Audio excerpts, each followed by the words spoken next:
Loose Crafters is a podcast where we can chat to some of the amazing artists and crafters that live on the island of Ireland. This is a great way for us to celebrate some of the talented people we have here, and you can find them all at Danann Crafts. This week we've decided to do things a wee bit different, just a wee bit. I have decided to bring my husband on and to host the show. He will be interviewing me. So I am inviting you into the world of Danann Crafts and letting you hear how we got started and our journey. Hope you enjoy. Hi everyone, and welcome to another episode of Danann Crafts Loose Crafters podcast. It's a bit different today, as you might notice that there's someone else sitting here talking to you. That's because today's special guest is the owner of Danann Crafts, Sinead. Hi. Now, Sinead, people might not know who I am and why I'm here sitting doing this with you. Do you want to give a brief rundown of what's happening? Well, we decided that it would be really good for us just to be able to tell you a bit about Danann Crafts, how we got started and a bit of the business journey that we went on, because it was sort of straightforward and sort of not at the same time. I wanted to explain the reasons why we've took the journey that we've took and how we've got to this point today. And you're meant to introduce me. Go on, tell them who I am. The people don't know who this beautiful face is. Unfortunately, this is my other half that I did marry. This is Patter. So some of the people would know him if you follow us on our craft fairs and marketplaces. Patter's normally my sidekick that I sent in for those events.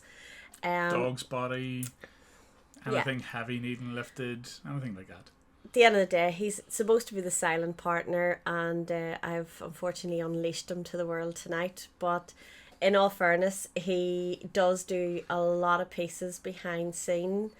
And he's also the one person that I get to have a really good argument with whenever I'm needing it, and I don't always win, but neither does he. So it does end up as a draw many a time. Well, let's hope that doesn't happen tonight. So tonight we decided that we're going to, as Sinead said there, talk a bit about Danann Crafts and how we started up. So, Sinead, what gave you the inspiration for Danann Crafts? It was you. It was me. Technically, it actually was him. So my husband fell in love with Australia a long time ago, and he kept talking about this little place in Tasmania. The city was Hobart, and inside Hobart there is an amazing complex called Salamanca. It's just, you just can't describe it until you're there. It's beautiful. It's an old building that they've converted into artists' studios. There's shops, there's cafes, there's a mile-long craft market. Well, the street's a mile long. It's maybe about half a mile that it goes. But it's just amazing. And he'd always told me about this place and go, oh, you'd love it. And anybody who knows me and him will know that if he tells me that I will love it, normally I go the opposite direction. But in fairness, he was completely right. I fell in love with this, and I just thought it would be amazing to have something like this in... It was something lovely to have this in Lurgan, never mind anywhere else in Northern Ireland. It's just beautiful. So they have about 40 plus studios and shops, and each one of the shops, they're all quirky, so you don't really get to the same.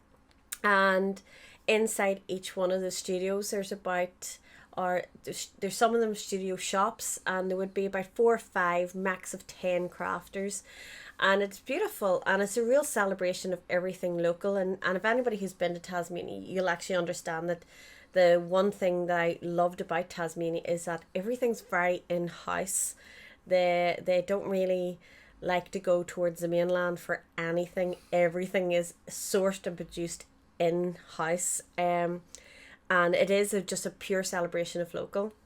Um, and married with that, also with I have always told people about my grandparents, who were always very big into promoting local and celebrating local. And I mean, my grandfather seemed to sometimes have us farmed out to do whatever locally: potato picking, spud picking, mushroom picking, apple picking, strawberry picking. And it was great because I get to enjoy, I've always been able to enjoy local. And yeah, that's where the love really came from. So I've always supported local. I have always wanted to maintain that. I'm not very keen on trying to shop big unless I really, really, really have to. And yeah, I just sat down one day and I basically wrote out a business plan based on Salamanca and everything that I had been already doing, which was shopping local and just making it somewhere that people in Lurgan in particular could actually come and buy. So our trip to Australia was in 2010. Yeah. So what did you do? When did Danann Crafts start? Danann Crafts started in 2013. And it's funny actually, the reason why I sat down to write a business plan was because I had a friend living in America at the time, and he hadn't long got married, and I hadn't been able to send him a wedding present. And I went on to a fairly big company that most people would actually know. And I was looking up Celtic and Irish and local gifts. And I got so angry because it was supposed to be something that was marketed and handmade, but yet you had Beijing and Boston and all of these other parts of the world that were putting Celtic and Irish. And yeah, it just sort of bothered me quite a bit. And I remember sort of sitting down and talking to you briefly about it. And then, as Patter would agree, if I get a notion in my head, you sort of can't get me out of that notion. So all of a sudden, 2 days later, I had booked my appointment for Sido, which is a local business complex that actually helps out businesses in our local area. And yeah, I got all of the information for sitting down to write a business plan. About 2 weeks later, I was enrolled into Startup How to Write Your Business Plan, and that was in April. And by end of May, I had my business plan completely wrote up, but we were missing a few different things. And one of the main things that we had missing was the name. The name definitely came a few months after because it was a tough picking. We really struggled to get that one. Yeah. Well, in fairness, the two of us done a good bit of research into what to call it and how to make it a craft business that's steeped in the lore and the history of Ireland. So do you want to tell a story about how you came up, or how we came up with Danann Crafts? I'm still going to take credit for all this here. In all fairness, actually, Danann Crafts actually was Patter. So yeah, but the principal idea came from me. Oh no, the idea was, yes, the idea was from me. I love Irish folklore, so I just adore legends, and like I just have this belief that there's a certain element in truth of all of it, because centuries and centuries later these stories are still coming about, and I really wanted something that sort of put the gift idea like on the map.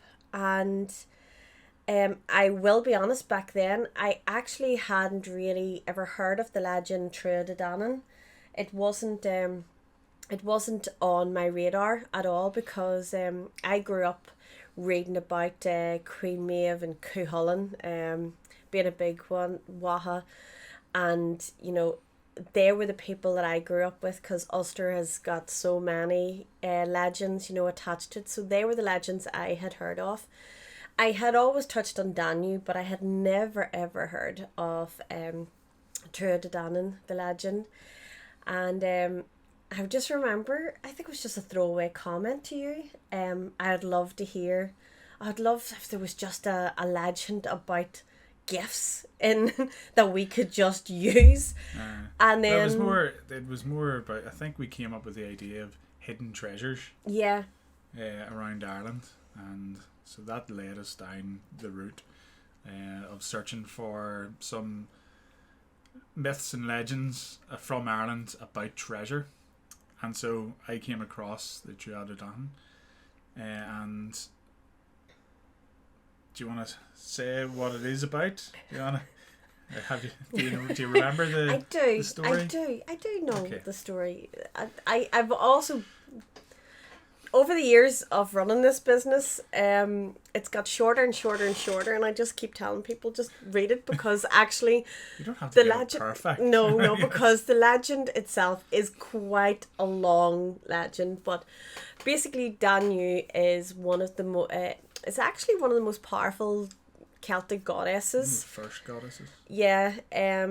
She was non-human basically, so she was the spiritual world, and very revered and frightened anybody, because the powers that she possessed, many other chieftains and all in the local area knew that they had to befriend her. So as part of her coming to Ireland and settling, and some of the settlers also in Ireland, they give the magical gifts. And I did check this up before we came on Earth, so I'm making sure there was 4 magical gifts that was given to them, and that was treasures. The treasures. Let's not forget the treasures part. Yes, they are all treasures, and they're still believed to be in the bottom of a lake in County Meath. So you've got the cauldron, you have spears, you have sword, and you have the stone of fall. Yeah. Yes, I got it. And basically, the way that they had to give them is they had to put them into the lake, because this was where, she had sort of like stored herself, and her little minions would have came. So her minions were actually earthbound, but they could also enter the realm of the spiritual world. So it is a really beautiful story, and it's sort of that gift, like whenever you go to give a gift to someone, it is a gift to a special person. You're just not giving someone, like, oh, here you go. You put a lot of thought into it, just to give them that gift. And the gifts that they chose was the gifts that they possessed that were so great to them. It was of value to them, so we just sort of, whenever I read the story, I just went, yeah, that suits exactly.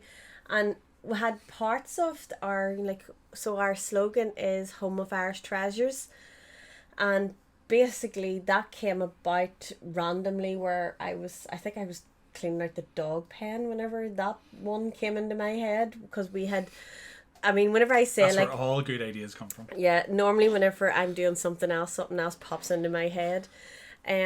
So that must have been about 2 weeks after, just everything clicked into place, and all of a sudden I had a business plan, I had everything in action, and then all of a sudden, then me and Patter were looking at each other going like, okay, how do we take it from here?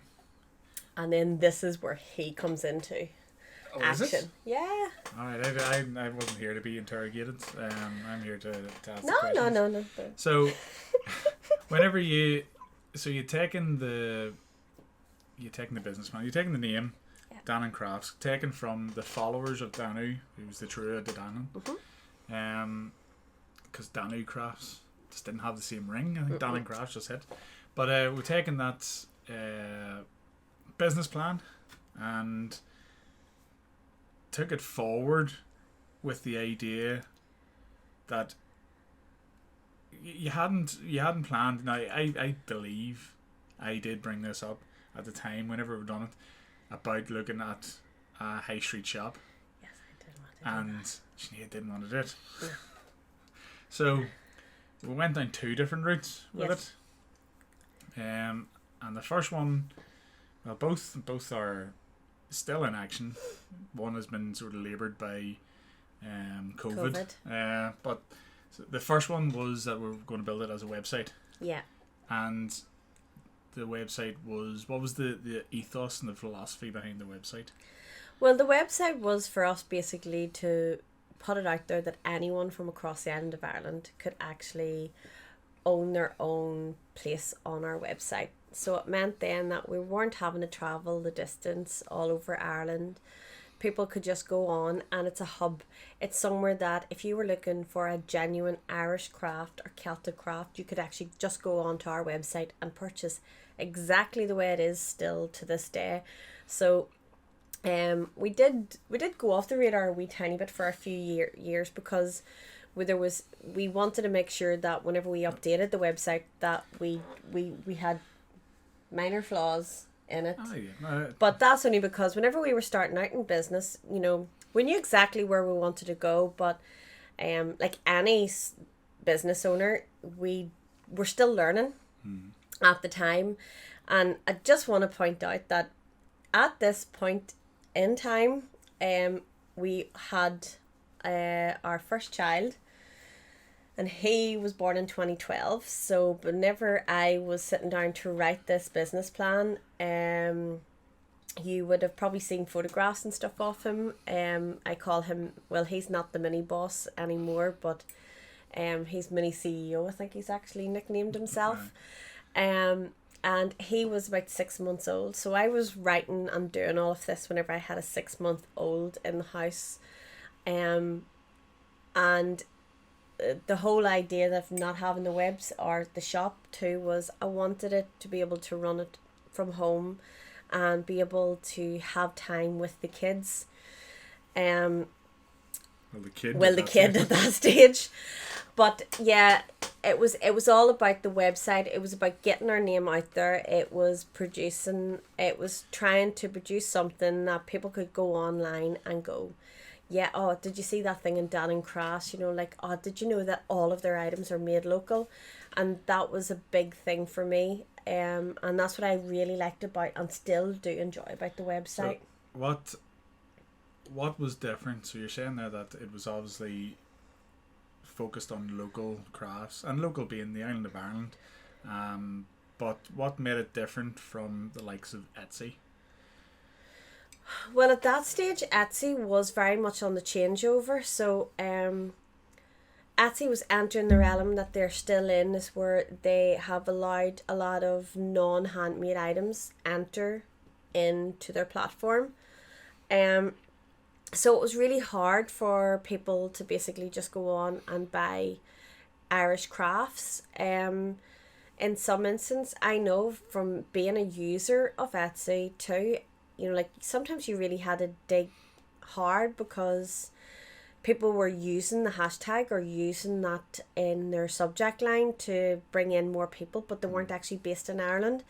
And that was actually one of the main things that I really didn't like about Etsy, is that it just didn't seem to be forward and enough for me. I wanted to be able to go on and shop and know that I was buying local. Now, I ended up back then Facebook became well, it had already entered into my realm, but I'd really discovered the search engines and starting to really find a lot of local crafts and all of the groups and stuff, on Facebook.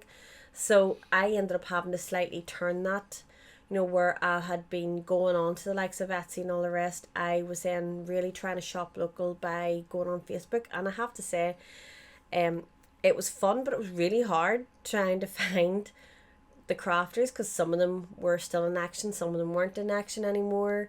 Some of them just didn't reply to messages. So you were in that limbo. So then that really, really did encourage me. Like, you know, the website was the best way to come, where people could actually just go straight on. They know where it is, and they know how we can actually, you know, that everything is local on it, and there was small bios. Going back to the comparison with Etsy, how did you guarantee that these were handmade local crafters? Well, they had to give me information first of all, so it was a they had to It was apply. a curated Yeah. experience. It wasn't Yeah. that you could just log on to Etsy. Now, there's some brilliant crafters in Etsy. It's just a lot get hidden by some of the junk that's on there. But the way that the website was built was that it was curated by you. Yeah. So anybody that came on that wanted to put items onto the website, they had to come through you, and you had to look at what their items were and approve it before. And so that means, yes, we can. Some people might come on and try to put on some, you know, mass-produced stuff from wherever, not handcraft or not done by them or whatever. But that meant that you were able to look at it and you were able to give.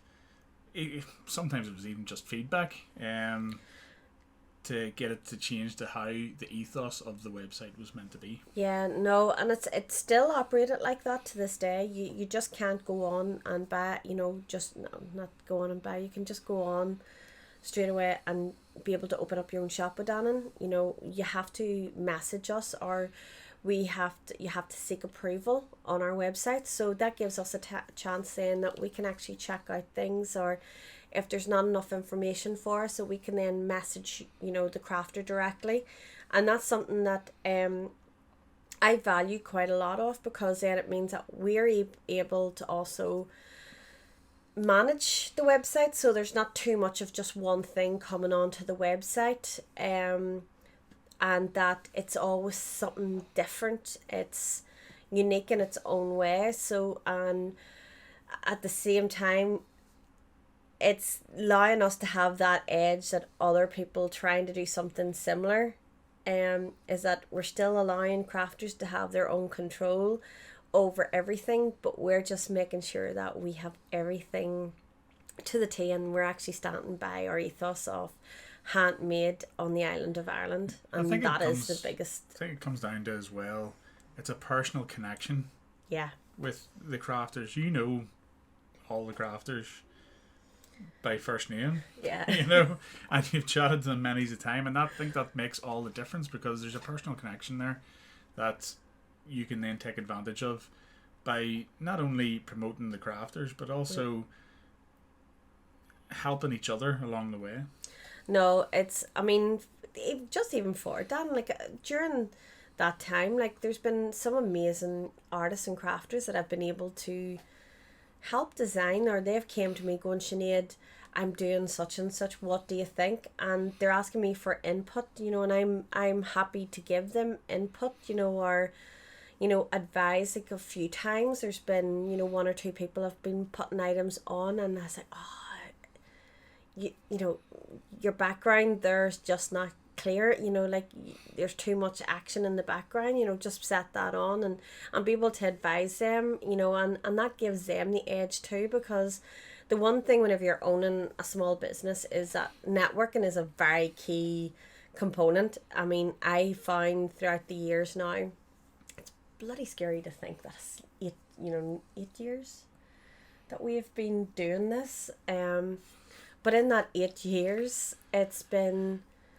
it has been a journey, and it's been a journey of new learnings all the time. And like, I mean, even in the past few weeks I've learned even more about other artists and crafters that have been coming in that I've been chatting to, you know, and that's what I love about the arts and crafts scene, is that you think you know it, and then someone turns and goes, oh no, but you can. I was like, really? And then I get really excited, because there's nothing better than learning new techniques and learning about new styles, or what's in vogue and what's not in vogue anymore in the art scene. And like, you see the fads coming, and you see the stuff that's still trending. Like during COVID, everybody turned into a wood turner, it seemed. Everywhere I looked, everybody was either crocheting, wood turning, or candle making. But it was actually lovely to see. But oh my God, the market just did get surrounded. But it was lovely to actually see people, and I think COVID was a great thing too for the arts and craft industry. We'll come round to that there. Yeah. We need to go back to the journey a bit. Okay, sorry. I'm jumping ahead. You've just went through 8 years But there. if anybody knows me, everybody knows that my brain, this is how my brain works. I just so sometimes this is why you skip. need someone to try and rein you back in again. So going back to the journey, we've only opened the website in the journey here. Sorry. So, when I said earlier there about, there was 2 strands that you started off with, and so we had the website, but what else did we try to do? We then started craft fairs, and I don't even remember where that idea came from. I can't remember where the idea came from, but I remember the first one. Yes, the first one. I have different memories to this one than Peter. So, but maybe because I had more of a realistic, so our first fair wasn't exactly what you would call overly successful, but we had people in. We weren't in the best of locations, so I think that craft fair taught us quite a lot of different things. But we went back there even though it wasn't the Well, I know I did go back a few years later because I thought the strength of Danann Crafts would actually boost it, but it turns out no, actually the location is just really, really bad. But the very first one was really good because it set us up. It made me understand everything from table layouts and all, and I'm quite lucky because I come from a very tight-knit community, so we're involved in a lot of community dances and oh God, there's so many different things that happens up in that hall. And my grandfather had me setting out tables and chairs and helping out planning from I don't know what age it was. So it was interesting to go back to that and use the skills that was honed into me from a very young age. So did I get everything right that time? No. And then we went on to Oxford Island, and that is where we're probably best known for. And I do love Oxford Island because I'm a Loch Ness girl and I feel very much more at home. But it's just a really wonderful atmosphere whenever you get the crafters into it. And yeah, well, we'll come back to Oxford Island in a bit, but you also took Danann Crafts on the road as its own little. I don't know why you're shying away from that question, but when you say not on the road, we're going to bypass what you're thinking. Okay, that's all right. Saying you took Danann Crafts into St George's Market. Oh yeah.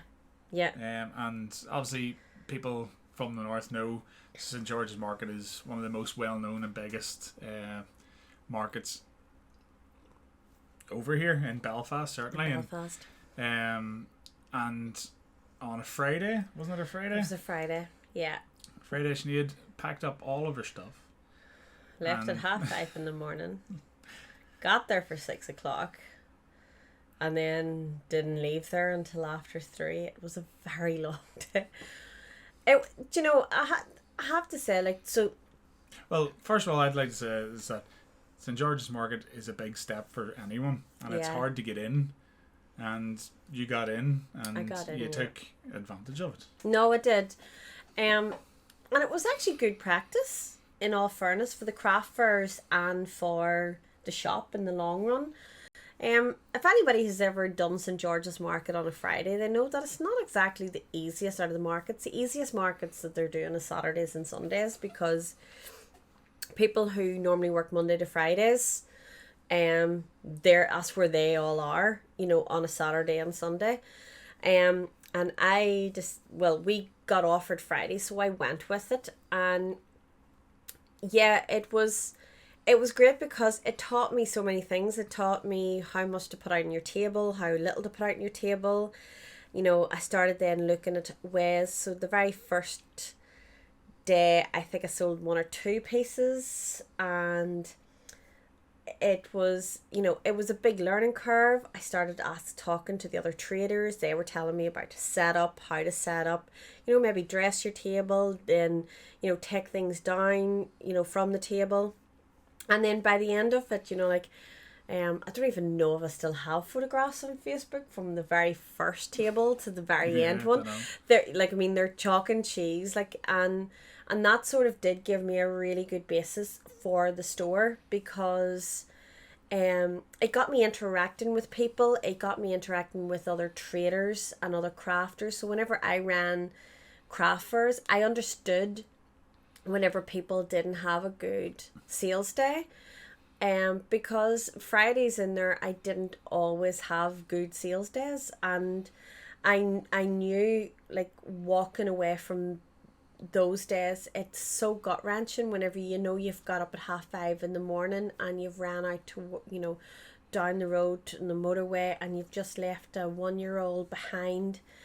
And yeah, it was tough going, but it was a fantastic learning curve. No, I you really take the did. experience out of it as well, because you still had people interacting with you.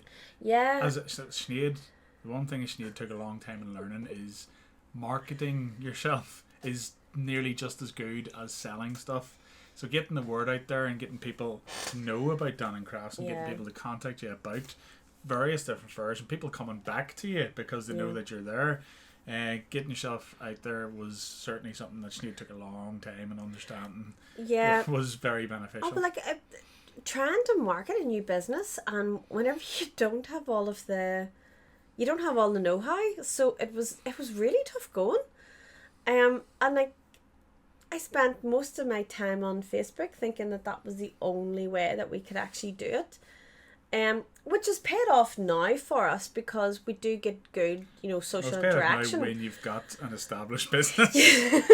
But back then, it was really hard work, and I think at the very beginning, I did struggle. As Patty said, I did struggle. All of a sudden, then, like, I think it must have been about a month or 2 months in before I'd even realised that I had no business cards. I mean, like, one of the most essential things. So now if a crafter comes to me and is like, I'm wanting to take a table at one of your fairs, and I was like, right, are you new to this? Okay, this is what you need. So, I mean, for me, yes, did I get things wrong? Oh my God. But I pass on all of that to up and coming and new crafters and artists. And especially if they come to the fair and I see their table and I say, do you know what? No, give me a second. And then I'll be helping them try to pump their table up. And it gave me that edge, so like I wasn't just a normal event manager where you just went in and I just left you to it. I came in, and whenever you were taking a table with me, you were investing, your time, and I'm investing my time back to you. So, and that's the way I've always worked it. I mean, within the crafting industry, it is all about talking and interacting with people. So any knowledge that I got from St. George's Market, I did pass on. Um, yeah, it was a very interesting journey, and it was a couple. Well, it was near. I think I was doing St. George's Market about 7-8 months when Yeah. we got a phone call offering us a place where we are now. And I just remember getting off the phone call thinking that it was just completely bizarre, because Patter had always wanted me to go down the route of a store. And I'll be honest, I'll tell you the reason why I didn't want the store. One was, I knew that it was going to be a big, big, big, big commitment. And number two is that I knew that things were going to have to be sacrificed because of it. And the one thing I didn't want to sacrifice is my child then. And I really didn't want Dermot to be. I didn't want Dermot to feel as if he wasn't getting attention, that the business was eating. But we got an offer for a month trial, and we sat down, and at that time there was another girl who was we'd built up a good friendship with, Imelda, and Imelda and Patter basically gently encouraged. We made the right decisions. and then they all buggered off and left me. Pretty much everything that I suspected, I managed to be manipulated into taking on the building, and yeah, and the rest is now history. At the end of the day, it was the right thing. But let's get. We need to. We're rapidly moving on in time here. So we're talking about the events. We'll come back. I'll come back quickly to the beginning of Danann Crafts, the store in Lurgan. Yeah. But Oxford Island was a big changing point. Yeah, it was. When we got Oxford Island as our event hub. Yeah. So how did that go for you? I really enjoyed the very first two. I know took a bit. It was still, I was still in that process of a learning curve.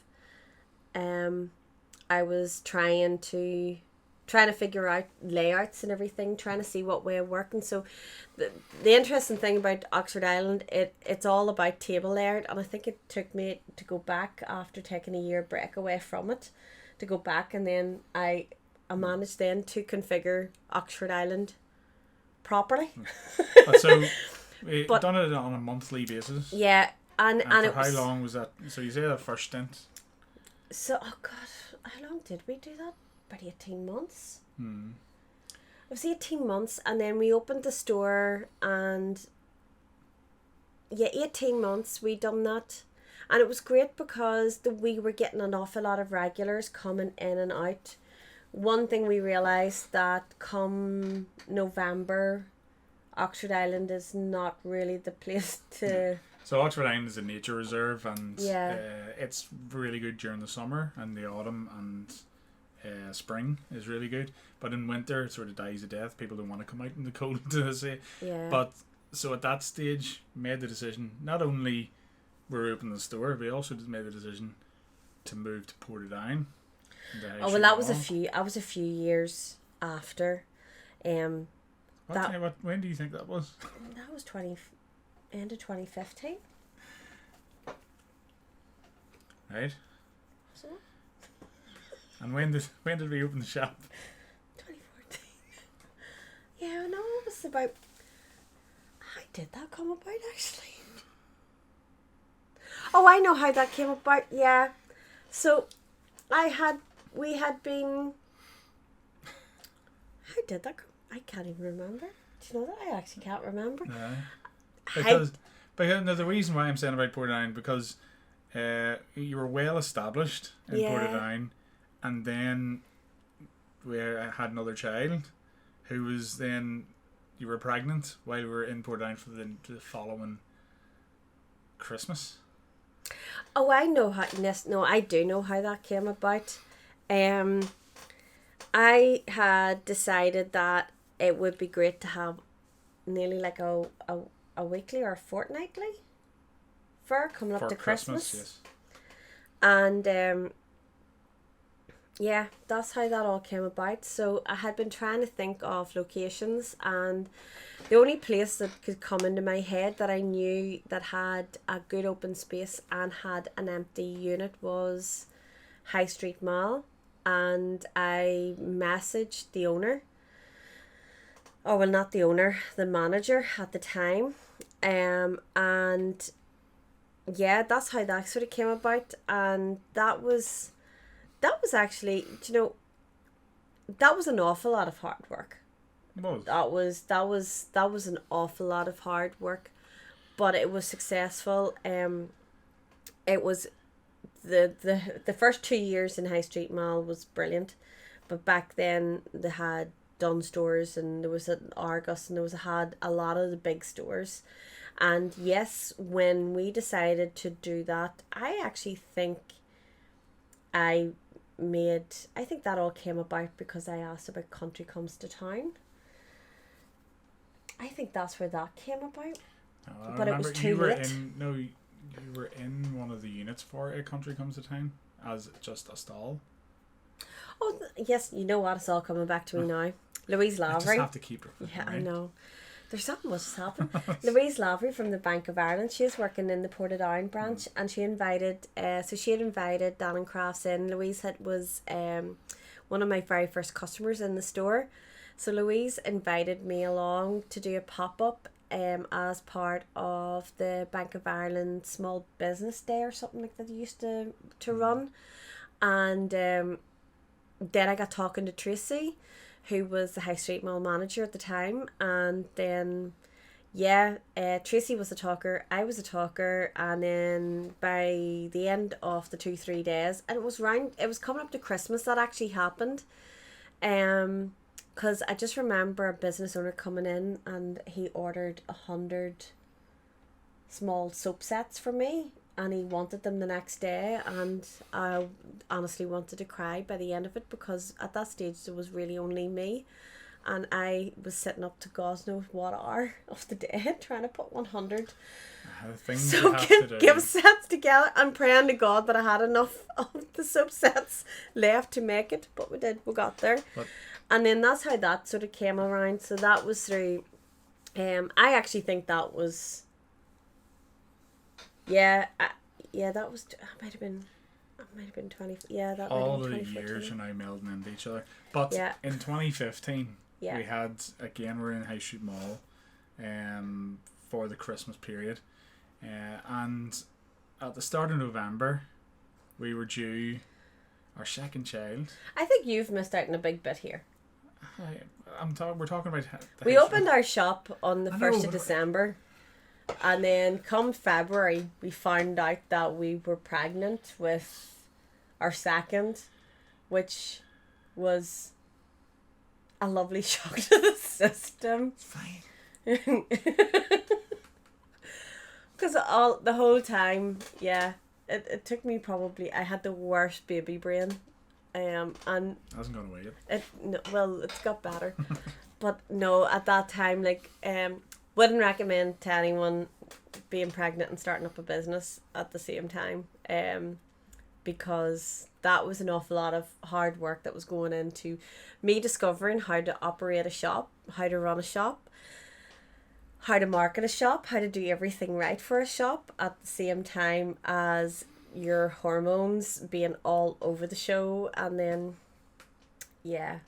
of course running the markets and the monthly fairs, and then coming to November, having everybody being terrified to stand by you in case your waters broke, which happened quite a lot in the craft fairs, where some of the crafters didn't want to stand anywhere near me. Let's just clarify that thing. So, what happened a lot in the craft fairs was not that your waters broke, it was that people didn't want to come here. But one of the craft fairs, you were in on was it the Friday? Yeah, we were setting up on the Friday. So we were setting up on the Friday and with all of the different crafters, and that was all well and good. But that Friday night, we rushed into hospital, thinking Sinead's in labour. Told all the crafters that listen, I'm not going to be there. I'm in labour. I'll not see you work away in the craft fair. They all had their layouts and everything, everybody was all sorted. We had assigned someone to look after them. The lovely Paul. So, yes, Paul needs to come on here at some stage. That'll be Good fun. luck to him. So we went off to the hospital. Yeah. We were there for 1-2 o'clock in the morning. Yeah, 1-2 o'clock in a good few hours, and then they said, "Go home." Would you? Yeah. Go home. In all fairness, I did have what they call false labour pains, and they were very intense. And so nobody's doubting you, dear. You doubt me all the time. Still to I'm this not day. telling them that. I know. Well, I am. So we went home. Yeah. And then we woke up the next morning at 8 o'clock. 8 o'clock. And was went into the craft fair, and everybody was like, "What are you doing here? Where's the child? Why you still got a belly?" So well, turns out I didn't have him last night. No. So you stayed for the whole craft fair? No, I didn't. Remember, I got really sick. Did you? Yeah, I got really nauseous. And I said to Pat, I think I'm gonna have to go home. So he stayed on, and I went home, and I think I slept for 2 hours. That's right. Yeah. Which was so not like me. But I was so sick, and then Then later on that night, I did go into proper labour, and We had the wonderful Donica, who was basically, I think if the shop ever disappears away from him, I don't think he'd be able to cope with it because the child has been reared in it. Yeah. Um, Born into it. Yeah. I was going to say he's going to take over at some stage, but God help the shop if he does. No, I couldn't imagine. Couldn't imagine.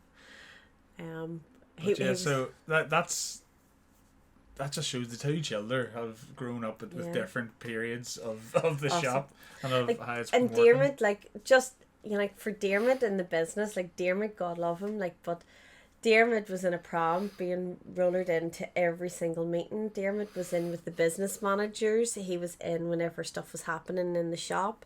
He was there for all of the business exercise because you were working. So I had to take him to all of the Sido meetings and appointments, and I think everybody was just like going, she is so bloody crazy, just with this baby in a prom, and just continuing on to do it. But I was determined, and I have to say Dermot was a godsend because he was such a good baby that I got off with doing all of this. So I was very lucky. Donica, on the other hand, was a completely different child altogether. But having said that, he wasn't so bad. It was just when he got to the walking stages and everything else, you just couldn't keep an eye on him. But yeah, he was reared in the shop, and the one thing, and I've actually been waiting for him to pull out like that. I had Donica on the Sunday morning, and by the Tuesday, I was in changing the window displays in Portadown window, and everybody shouting at me, going like, "What the hell are you at?" But the Christmas period was coming up, and I needed to get that changed over, and I'm also a bit of a control freak, so I knew that I had to do it. So yeah, it was I couldn't bend properly. I couldn't pick things up, but I was so determined, and I did. I got it done. And I was back at the marketplace the following week.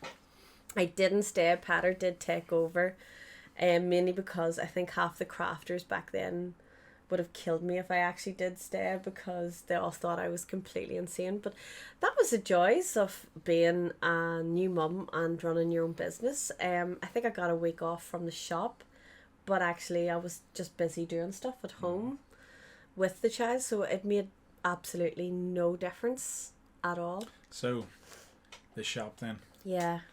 So the baby now. Fly ever. So you continued on with the craft fairs up until COVID.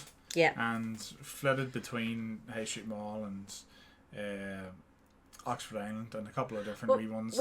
We changed that up quite a lot, because I only ran the weekly coming up to Christmas. So the High Street Mall I had sort of started to reduce, mainly because the shops inside the mall started to reduce at the same time. So I stopped doing that. But then I introduced the craft villages, which was a lot more fun to do, because we had 4 of them, and they were in Oxford Island and Brownlow House, which we had just started venturing into. And they were fantastic because they were big events. They were 30 plus crafters, and there was kids fun, there was storytelling, it was good. And we were just, for me, we were starting to hit that. We were starting to get the craft villages the way I've always wanted them to be.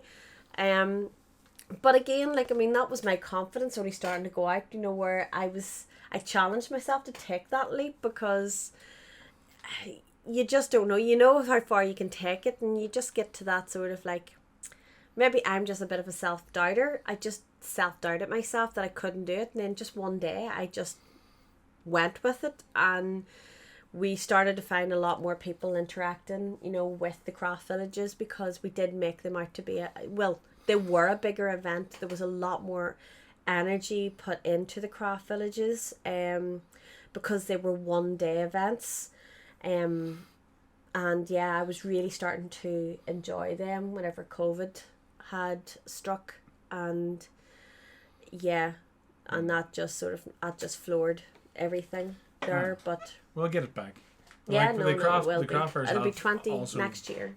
brought across Ireland as well. Brought us Yeah. to Leitrim. Yeah. Brought us to Hillsborough. Yes. Brought us. You went to Oma. Did one in Oma. Yeah. Where else have you been? You've been loads of places. Yeah. There was a time where I wasn't housed. I couldn't tell you. I think it was in Ballycastle. Yeah. For one. But they'll all come back. Hopefully next year we'll get some sort of sense of normality around the events. But the shop. So when the shop started, do you want to give a sort of a quick history on what the shop actually is and what we did to it? So, our shop is quite quirky. Our shop was built in the 1800s. It was first used as an old hotel. Whenever we took it over, it was an old dentist surgery. Well, it wasn't an old dentist surgery, it was just a dentist surgery. It had been lying idle for a few years.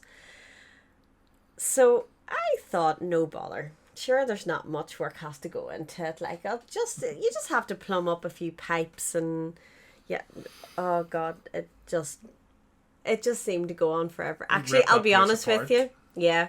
Ripped it apart. I'll be honest with you, like, we're only now getting the place completely done the way we've been trying to do it, because there's a few rooms that have had to be changed over into several different things over the years. But that has been the joys of Danann Crafts, is that we've been able to diversify and change the things whenever we've seen something wasn't working. So whenever we first started, it was pretty much just one small awkward room downstairs. And we had 18 crafters at that stage.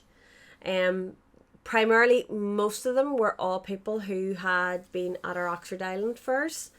Because I asked them, they all after one of the fairs came and basically give me any stock that they had left over from that fair, and that got us kick-started. And yeah, it was like, I look back now and go, oh my God, it just looks so terrible, but I loved it because it was the new adventure that we were going on. Any pictures in a while. Oh God, it's just I know that actually, it's massively changed. But yeah, me and one of the staff, Orla, that is what we're working on. So you can actually start seeing even the outside of the shop. So then Imelda and me, sort of in 2014, there was a room downstairs also. So we actually converted that into a bit of a workshop. And we held a lot of kids' workshops. Now I have to say, it was quite claustrophobic, because the space in that room, it just didn't work for a workshop space. But at the time we made the decision, it was the only room that was suitable. No, it would have been fine, but at the time also we left stuff in there. You know, we left the cupboards and stuff in there that sort of just add into the room. It wasn't perfect for the workshop space. No, and also we actually had 2 studio spaces. So the other thing was, it was to try to give other small business. Sorry, I'll try to rephrase that. Try to give other small businesses a chance that they could actually be on the high street.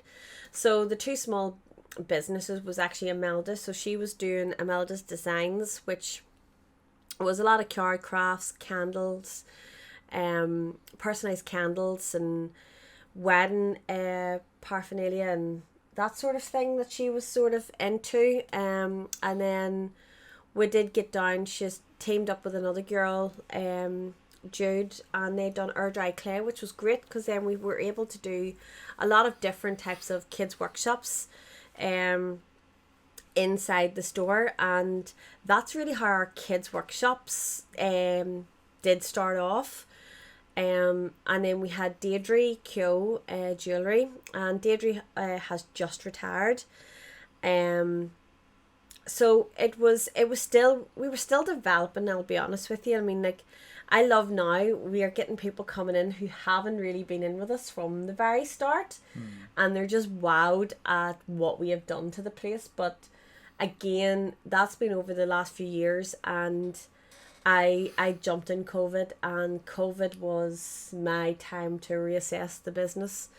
Um, and I did do an awful lot of reassessing the business. But the changes had already been starting to be made. Um, Well, and I think that came along with a lot of business confidence. yeah, well, like the whole building has went through multiple different uses. Yeah. Each room has went through different. Like we had a cafe at one stage with a proper full espresso machine and everything, and that was successful enough. But again, we decided to repurpose that, and everything sort of changed. Our office room was changed into a workshop room. Now it's back to sort of office and storage. Is that what you call it? Not dumping ground?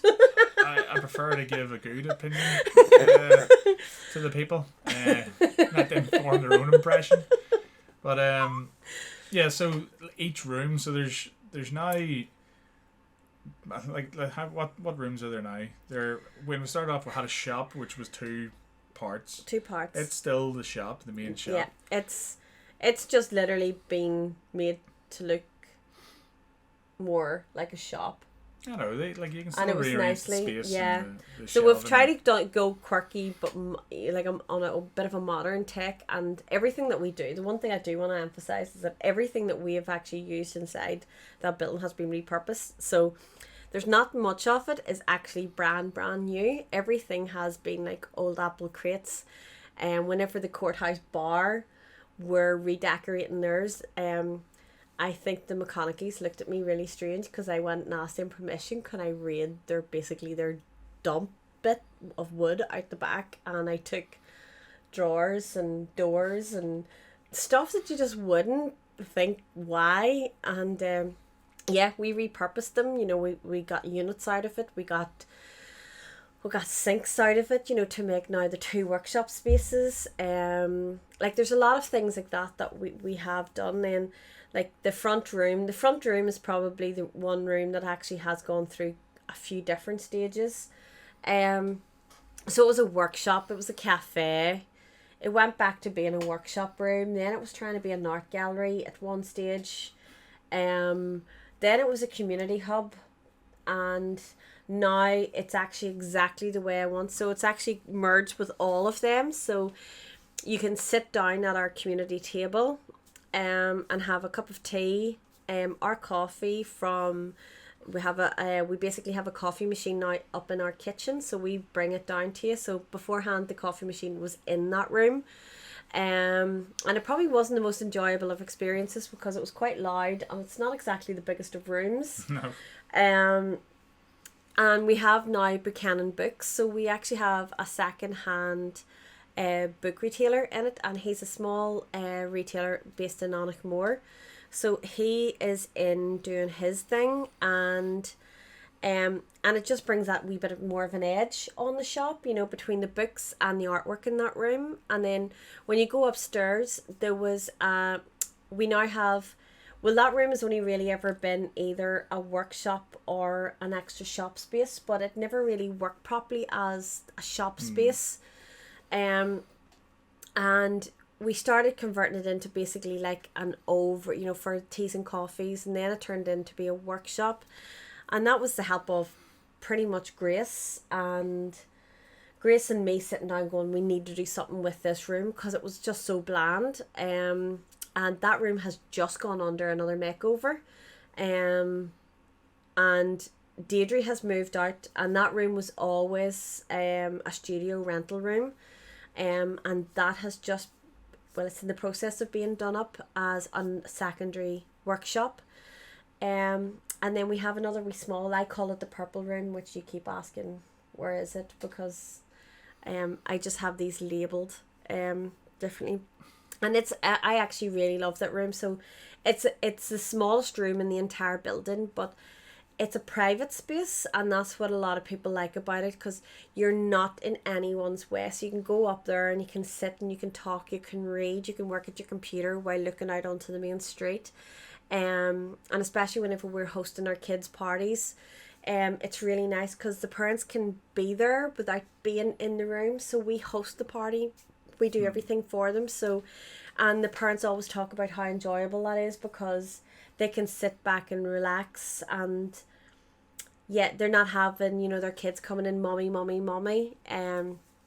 So it's, the rooms have all gone through a lot of change, and that was actually, the purple room was actually originally Imelda's studio space, and then once she had moved out to Belfast, we tried running a wedding nook, but I will be honest with you, like, I know that if I really persevered with it, it would have paid off, but it didn't fit comfortably with me, and I found it very hard to work on. And I've always believed that if you're fighting something that's really hard for you to work at yourself, then it's not meant to be. So I've always ran the business like a business led program, I always call it. Like, I done baby led with the two boys, and I done business led. So I let the business dictate to me.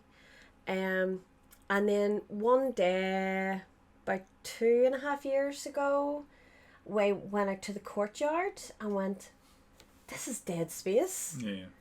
And then now we have a small quirky courtyard space, and that quirky courtyard space is basically the next project after I finish the upstairs workshops. So what do you have in the courtyard space? Well, that's all garden. So you can go out and you can sit and have teas and coffees, and it's amazing because you're so close to a really busy main road, and yet you go in there and it's silent. You don't really hear the main road. It's really bizarre. So it's not a big space. It is quite a small space, but it's lovely, and you have that real old world feel whenever you go out and sit in it. So we have our autumnal plants coming in now, and we have our garden ornaments.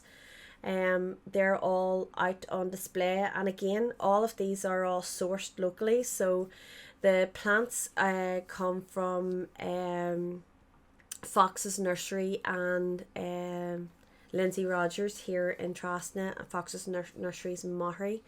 And then I have all of our gardening ornaments are all made by one of, he's just an amazing man, Gordon. Like, he's 80 years old, like, and yeah, he does all of his own molds and all the rest. Like, he is fantastic. So like, yeah, that's what's out there, and then that's sort of laid out the front, too. So the one thing I realised about our shop, we weren't in a busy part of Lurgan. Our shop is it is a busy part. It's a very busy part if you're a pub, a hairdresser, or a takeaway. Or you're looking to come in or out of Lurgan, because it's one of the main roads in and out of Lurgan. So we had to do something that made the shop a wee bit different. So we did I think I just took a notion that I wanted to paint the windows. And I painted the windows lime green. Our shop front is black, so I've always went for that. I've always loved the old Irish shops that had the writing on the walls and stuff to say what it is. So I really went for that old style theme, and with that and the lime windows, and then we've decorated up out the front of the shop, and it makes it stand out, and that's the one thing. Yeah, can't miss it. I don't know. In fairness, there's been a couple of times where people say, I don't know where your shop is. See the one that stands out. See the one with the big lime green windows and all of the stuff at the front. Look for the bike out the front. For some reason, we're like, one of the shops that's right down the road from us has been established for I don't know how many years, McCabery Bicycles, and yet we're the one that's known for the bike out the front, which I find hilarious. But yeah, so it's like there's an old fashioned bike out the front, and It does, like, I mean, I've put a lot of work into the display out the front, and that gets a lot of people's attention. I always love, because the traffic lines are just down the road from us, are the railway lines. So whenever the traffic comes to a standstill, you can always see the people. If there's a space near the shop, they'll just indicate and they'll pull in to come in to have a nosy. So we have that funny natural footfall that comes in, but we're just right beside the train station, so we get an awful lot of people coming up from Derry and from Belfast and stuff, off the railway, looking for us because they found us on Facebook, which I still... Also the Antrim and Bangor. And yeah, I still find it really bizarre, still to this day, but it's really lovely, and it's lovely that I sit down and I'll have a wee chat with them, and I love my history of Lurgan, so, I mean, many of them will ask me stuff, so whenever they come in, I just sit and chat to them and tell them about different parts of Lurgan, and normally it does get them to come back into Lurgan again, because, well, Lurgan is steeped in history, and it's a lot better than what the media makes us out to be anyway, but it is a lovely town, and that's the reason why Lurgan was also very important to me. Because it's one of those towns, it's made by the local people, and the local people still run businesses in that town. We don't have many of the big stores in Lurgan, so all of the shops that you're going up the town, there are people that are just down the road. Their houses are in the Armagh, Banbridge and Craigavon council area. That's what I love about it, and that struck a chord with me, because it was bringing home my whole ethos of support and shop local, pretty much. That's the end of part 1 of our journey. Let us know what you thought about it, and come back next week for part 2. See you then. Bye.